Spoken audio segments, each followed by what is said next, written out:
தாவேகா ஆப்ஷனாக யாருக்குமே இருக்காது. ஏன்னா அது ஜெயிக்கிறதுக்கு உதவாது. ஏன் அப்படின்னா அவர்கள் எல்லாம் சேர்ந்து தாவேகாவுடைய ஓட்டுகளை உறுதிப்படுத்துறதுக்கு உதவுவாங்களே தவிர இவங்க எம்எல்ஏவாவோ அமைச்சராவோ யாருக்கு உதவ மாட்டாங்க. திரு செங்கோட்டையன் போனார். செங்கோட்டையன் போனது மூலமாக தாவேகாவுக்கு தான் லாபம்.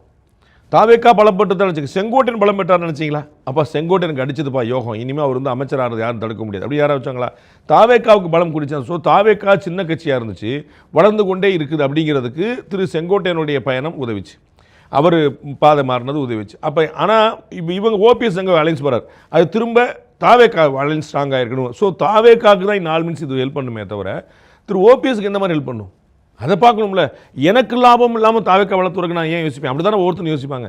அப்போ அதிமுக கூட்டணியில் இருப்பது தான் 100% நேச்சுரல் அலையன்ஸாக இருக்கும். நேற்று நீங்கள் பாஜகவுடைய திமுக தேசிய ஜனநாயக கூட்டணி கூட்டத்தில் பார்க்கும்போது திரு அண்ணாமலையோட பெயரை திரு இபிஎஸ் சொல்லும்போது, திரு டிடிவியோட பெயரை திரு இபிஎஸ் சொல்லும்போது, திரு இபிஎஸோட பெயரை திரு டிடிவி சொல்லும்போது அந்த தொண்டர்கள் மத்தியில் எழுந்து அந்த 6 வாரம் ரொம்ப முக்கியமாக கவனிக்கிறது. இந்த ஒற்றுமையைத்தான் அவர்கள் விரும்பினார்கள்.